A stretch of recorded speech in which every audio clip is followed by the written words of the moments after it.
yeah, some even.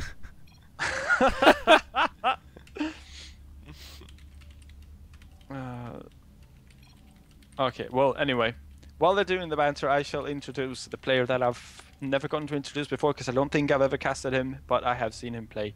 His name is JackO. He is green. He is Protoss. He is mean, and he shall be playing against who, Mr. Belnoir?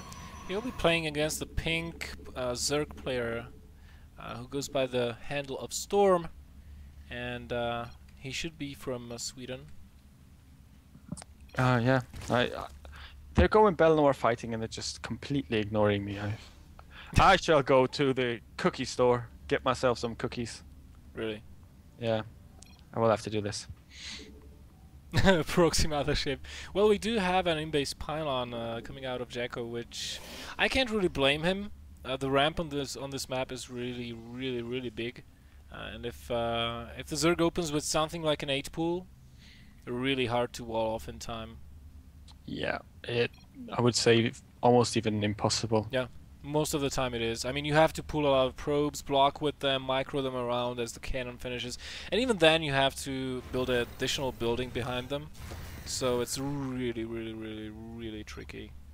Yeah, so we see the gateway expand instead, which is it's good. I personally don't play gateway expand when I get Protoss, but that's just like my preference. But on this map though, I've got this map vetoed just due to the ramp. So like yeah, so you probably have vetoed out Aquilon Flats as well. Yeah, I haven't actually played this season because I've been and Corehole City. That has the worst map actually. Aquilon Flats and Corehole City, they have the worst maps ever. No, there is yeah, but the worst map is some ice map on the Heart of the Swarm beta. Oh, the Glacier. Yeah, it was. Yeah. I mean, I think the third had like 15-ish attack paths, which was, I mean, just absolutely ridiculous and stuff. Storm going Holland fighting. If he is a Swede, he is a traitor of the worst kind. You can take it up with him later on. I shall do so at the Swedish meeting. Really? Yes, we do meet once a week, all the citizens inside of one building, because, you know, we have less of a population in this country than like the city of New York, which is a bit ridiculous because we are a lot bigger than New York.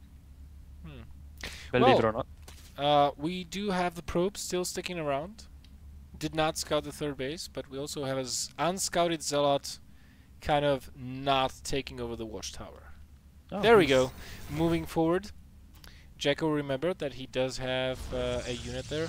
Next is going down, and the first Stalker is on the way, and this may... I don't know how much damage this will actually do, but it will definitely catch Storm a little bit off guard and force a lot of units out. This one probe is still being chased by that Zergling, and look at JackO's heading immediately to the third. Don't know if that's the right call. I mean, that hatchery can take some punishment before it goes down, and it will give time to, well, exactly that, make 12 lings. Yeah, but if he stands properly, I feel like he should be able to fight that at the very least extremely cost efficient, with the Zealot in the front and then the two Stalkers in the back. There is a little bit of a nook to over towards the right there. 12 Zerglings. I mean, if there's a pylon and 2 additional gates going down. This is the traditional 1-gate expand we have seen, but those lings are not coming in, you know, at once. They're nice surround on the Stalker. That is going to hurt JackO quite a lot, and those gates are not yet done. He has to wait for a couple more seconds before he can warp in additional units. 16 more lings on the way. Speed just queued up, and this pylon will go down before any warp-ins will happen. Defended, shut down. That's that. Let's continue on with the game, says Storm. Yeah, but do look at the income though. We have actually more probes than we have drones out on the map right now. Of course, a lot of mechanics are going to make that a completely different story. But with the full wall off right now, we need to have a cannon come down. But the forge has just been about halfway produced right now. The sentry that is up front is going to have 2 force fields, so it should be able to defend for quite some time, and a couple of Stalkers warped in behind this should be able to fend it off. Well, but that is, of course, if the force field does go down. Well, it does go down, but the sentry is going to down as well, and that is not a good thing to happen for JackO now. He needs to position that Zealot absolutely impeccably. There he goes. He is successful in doing that. Very nice job by JackO. Where is that Stalker? Should be actually trying to kill those Zerglings. Yeah, he needs to defend the pylon. He needs to make a force field before it falls, and the pylon goes down. Oh, the pylon goes down. The Zerglings do stream in, expanding 2 more force fields. We'll lose this one. Oh my god, there's actually a gap there. And the Zerglings do stream in. The cannon is not done yet, but, you know, even as it is, this has been a very, very favorable trade for Storm, killing 3 sentries and having speed out. So basically, the Protoss is contained. He cannot move out, and he is susceptible to a large number of things right now. Mutas, Banelings, even Roaches can take him out. Absolutely. What I would love for JackO to do right now, because he needs to take a risk and he has lost a lot of gas, is to get himself a third base, because he can just completely wall off the second ramp as well. It should go fairly fast, and then break down the rocks. And once the rocks are down, he can still go on past to defend it. Just 1 or 2 cannons by the second ramp should be able to fend more or less everything off. We've got more links streaming across the map from Storblow, so he seems to not be quite content with just containing his opponent. He seems to be wanting to break that contain. Yep. JackO is counter-attacking though. He has 4 gateways worth of warpins. He's getting a 5th one as well. Would not be surprised if he goes as high up as 6 gates. And meanwhile, Storm, all he's got are Zerglings, and the +1 is just 50 seconds from being done. So, man. I mean, JackO is fortunate enough that Storm did not go Roaches or anything else so far. He's trying to go Spire. He needs Spine Crawlers, of course, for that to defend him. But will this be enough? The Zealots are coming in, no +1 yet, and the Stalkers are all being targeted down by the Lings. Even the drones have been pulled, but the Zealots are still remaining. Spire is still a long ways off from being finishing, and the +1, 4, 3, 2, 1 is done, and the third base will fall for sure. Yes, it will. He needs to target down those spine crawlers before they are allowed to come up. We've got 1 spine crawler up and ready to go. We've got a lot of Zealots with +1 attack. We've got the +1 armor for the Zerglings, more or less just being started though. So they are going to take significant amounts of damage from the Zealots. The Zealots are just ripping through them. The third base is absolutely going to fall at this rate.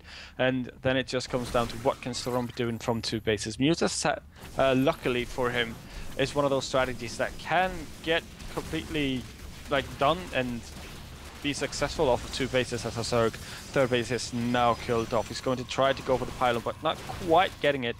There is a gap in the creep up high ground as well, so there is a new forward pylon on his way. And the problem for Storm is that he had to make so many Lings just to try to hold on to that third base that has fallen anyways, that he just does not have enough minerals to produce a critical amount of mutas, which in this case, since there are only 4 Stalkers, would be around 8 maybe or 10, and he can only get out, well, there's the 7th one, but here we go. JackO is attacking way too fast for Storm to muster up a big enough army, and the moment JackO sees those mutas, he's just going to start mass warping in Stalkers, while the Zealots just clean house. Even if he loses this army, he's won the game already.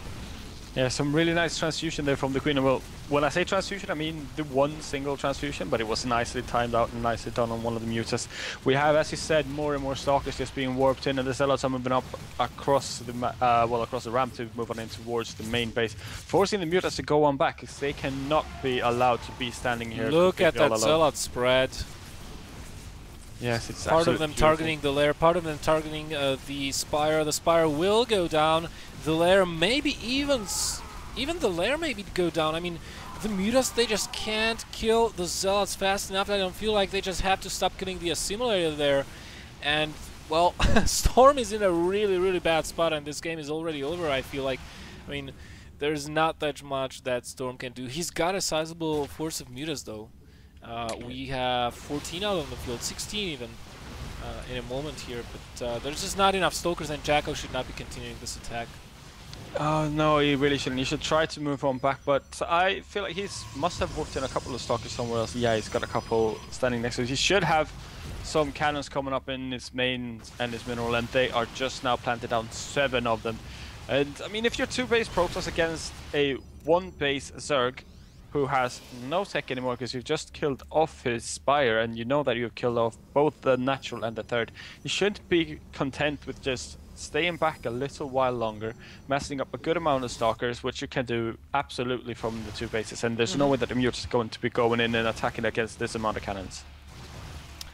So, all these pylons that Storm is killing right now, they are most probably not going to supply JackO if all of them fall. More Zealots being sent in, actually, or warped in from this one pylon to the side. Just trying to keep Storm back home, and we do see the Twilight Console being planted down. The Spire is being remade. I mean, if that lair would have fallen, the game would have definitely be over, and I still think it kind of is, because all JackO has to do is get more upgrades, adjust his composition, and move out before there's a critical mass of Zerglings and Mutalisks. These Mutalisks are going to try to find an opening to the main, but there's already a lot of cannons defending that location. Yeah, they will most likely actually take significant losses, and no, they do get away with just a couple of pot shots on them. They will eventually regenerate this hit point, the hit points that they've lost, but it's going to take quite some time because this isn't quite hard to swarm. JackO needs to plant down a couple of pylons because he is very supply blocked right now. He's getting +1 armor and he's getting himself the blink upgrade, and I feel as soon as he's got blink, he will be trying to move out. Yep, I think so as well. I mean, he knows he killed off 2, not 1, 2 bases. He killed off a lot of drones as well, 22 drones killed. He knows his opponent is down in an econ, 28 drones only compared to 48 probes. If we look at the resources lost, it's kind of even, but the resources spent kind of tells the tale. How much more has JackO spent on army and tech? He has not been very cost effective with his units. Could have been way more conservative with, especially how he lost the Stalkers, when he should have been pulling back, and instead he just kept on attacking. But the Stalker numbers are growing more and more and more and more. And the Zerg just does not have quite enough of gas to repopulate on those mutas. No, it doesn't, and the blink is now just about to finish. We've got 1-1 on the Stalkers, and at the current numbers, the Stalkers can take on everything that the Zergers got. He can, with the blink, just make sure that the Zerglings aren't allowed to just shut him down. Even though Storm is doing his very, very best to be as annoying and cost efficient as possible with the Mutas, just killing off gases, making sure that the Protoss can't really mass up any High Templars, I feel would be the only reason to target down the gas specifically right now. But you know, right now when JackO pushes, Storm has to bring those Mutas back. Yeah, he absolutely has to, and he cannot fight in a straight-up engagement, but at the same time, he can't break the turtle of the Protoss right now, so the Zerg is in between the rock and the hard place. And currently they are the fist and the hammer and the anvil of JackO. Yeah, this army is very, very, very much so stronger than the Zergs. Yeah, I mean, there is just not enough Zerglings to pose a threat to the Stalkers. The Stalkers will just continue to start stepping and blinking while targeting down those mutas. Nice blink on the low ground, but not the smartest thing to do to blink all your Stalkers at once. But as you know, as soon as those Zerglings disappear, he's just going to kill all those mutas off. There's only 10 of them, and that's going to be game. Yeah, +2 attack just finished up, and +3 started off the second that it's finished. So nice timing there by JackO. He's not really going to need +3 attacks though, but you know, why not get it when you've got the money for it? GG, well played, called by Storm.